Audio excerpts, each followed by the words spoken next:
Hi friends, do you know what I just did? I just took in the three states of matter: solid, liquid, and air, a gas. So are you ready to explore the three states of matter with me? And then we'll finish off with our top 3 questions on this topic. I'm sure you're familiar with the three states of matter: solid, liquid, and gas. When we look at something, our brain automatically knows, is it a solid, liquid, or a gas? In this video, we are going to compare these three states of matter in a more scientific way. So we'll compare them based on these 4 properties: shape and volume, compressibility, rigid or fluid, and do they fill their container completely. After that, we'll take a deeper look into solids, liquids and gases and compare them at a particle level. Let's start with solids. Do solids have a fixed shape? Yes. As you can see here, they have a fixed shape. This is a cuboid, this is a cube, this is a sphere, and my watch has an irregular shape. So for solids, the shape does not change. Now, do solids have a fixed volume? Again, the answer is yes, because the space that the solids occupy does not change. The volume is fixed, and we can calculate that volume. For example, the volume of a cuboid is length into breadth into height. The volume of a cube is a cube. The volume of a sphere is 4/3 pi r cube. Now, how do you calculate the volume of my watch, which has an irregular shape? That's right, by Archimedes' liquid displacement technique. If I dip this watch in water, then the volume of the watch is the volume of the water it displaces. I actually have a video on Archimedes' liquid displacement technique, so do check it out. Now let me pull out my watch before it stops working. Let's look at the compressibility of solids.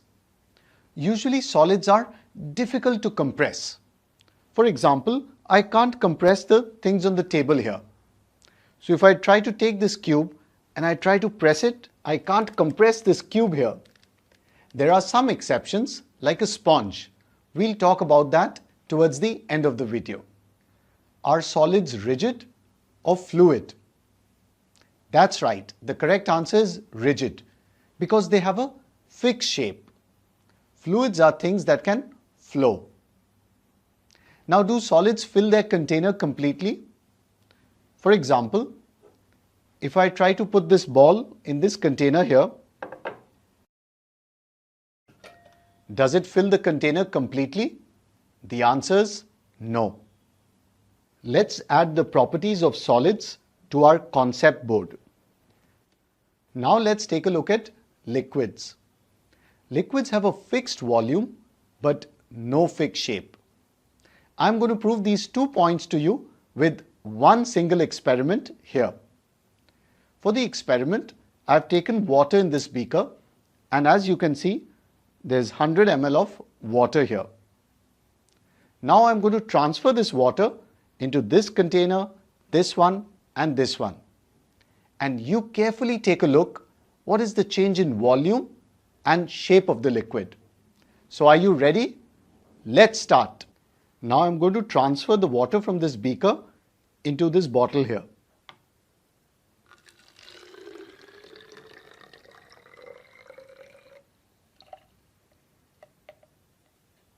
And then I'll transfer it to the glass here. Now let's transfer it to the measuring cylinder.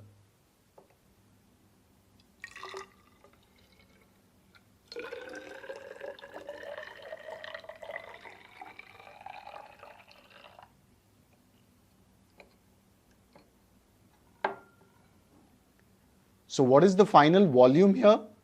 As you can see, it's 100 ml, and that's exactly the original volume. So what's the conclusion from our experiment? Liquids have a fixed volume. It was 100 ml all the way through. But they don't have a fixed shape. As you saw in the experiment, the liquid takes the shape of the container it is put in. Let's talk about the compressibility of liquids. If you take a plastic bottle like this containing water, if I try to crush this bottle, it looks like I can compress the water.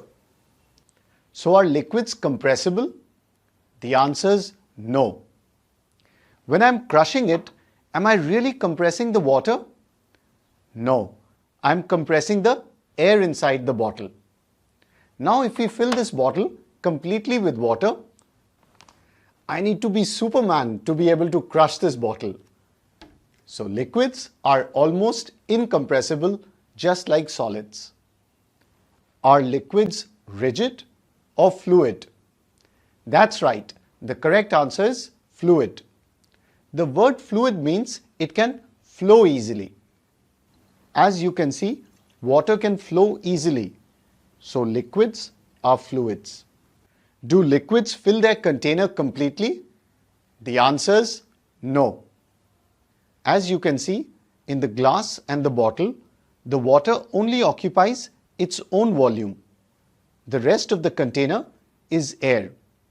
So liquids do not fill their container completely. Let's place the properties of liquids on our concept board. Now let's take a look at the third state of matter, gases. Gases have neither a fixed shape nor a fixed volume. Just like liquids, gases take the shape of the container that they are in. One difference is the container needs to be closed. Now liquids have a fixed volume, but gases don't even have a fixed volume. The volume of the gas is the volume of the container. So for example, if I transfer this gas into a larger container, it will fill that container completely. Or if we apply some pressure and try to fit it into a smaller container, then the volume of the gas will be the volume of the smaller container. That brings us to the next point, compressibility. Gases are highly compressible. For example, I can easily squeeze this balloon, or I can easily crush the air in this bottle. Gases are usually stored under high pressure since they are highly compressible. That way we can fit more of the gas in a small container. For example, compressed natural gas is stored in cylinders at a high pressure. Just like liquids, gases are also fluids. They can flow. For example, if I open this bottle, can you see the air flowing out? Of course you can't, because air is colorless. But let's say it was a colored gas, then you would easily see it flowing out of the bottle. In fact, the term fluid is collectively used for liquids and gases. As we discussed before, gases are greedy. They want to fill up the container completely. For example, if this bottle contained a gas and I transferred it to a larger container, then the gas would fill up the larger container completely. Another example is when you open a perfume bottle in a room, the smell spreads to the entire room. So here the room is like a container to the perfume gas. So gases fill their container completely. Now let's pin the properties of gases to our concept board. We have discussed the difference in properties between solids, liquids and gases. But what makes something a solid, a liquid or a gas? For example, if you take water, it can exist in all three forms: ice, water and water vapor. Now it's the same substance, water. So how can it exist as a solid and a liquid and sometimes a gas? To answer this question, we need to zoom into matter and take a closer look. As you may already know, all matter, whether solid, liquid or gas, is made up of tiny particles. For example, ice, water and water vapor are all made up of the same tiny particles. That is the water molecules. Now let's compare the three states of matter at a particle level based on these 3 points: the distance between the particles, the force of attraction between the particles, and the amount of movement or the kinetic energy of the particles.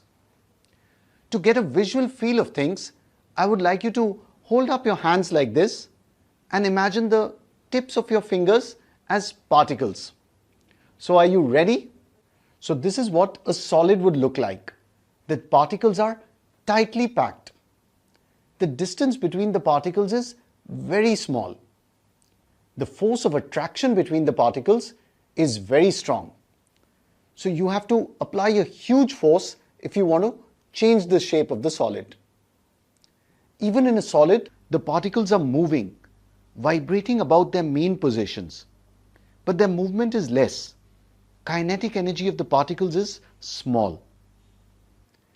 Now this is what a liquid would look like.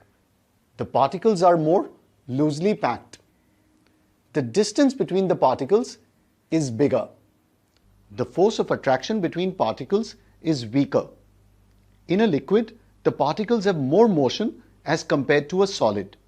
So the kinetic energy of particles is larger. And now this is a gas. The particles are very loosely packed. The distance between the particles is very large.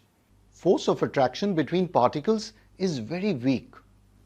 In a gas, the particles are moving a lot. They are going crazy. The kinetic energy of the particles is maximum. Let's add the differences between solids, liquids, and gases based on particles on our concept board. Now that we are done with the 3 states of matter, are you ready for the top 3 questions on this topic coming up for you right now? As we discussed, solids are incompressible. But if you consider a sponge, as you can see, we can easily compress it. So question 1 is, the sponge is a solid. Then why is it compressible? Let me give you a hint. The sponge has holes in it. So what are you really compressing? Now let's look at question 2. I'm going to pour the sugar in this beaker into the glass here. Can you see the sugar flowing like water? And the sugar is taking the shape of the glass. So is sugar a solid or a liquid? The 3 states of matter that we've seen in this video are solid, liquid, and gas. Do you know that there are 2 more states of matter? So question 3 is going to be, what are the other 2 states of matter? Can we make this more interactive than just watching the video? So do post your answers to the questions, or if you have any doubts, in the comments below. And I promise to reply to all your comments promptly. I hope the 3 states of matter are crystal clear to you now. So remember, this is a solid, this is a liquid, and this is a gas. And here's the like button, which I'd like you to hit right now. Also, do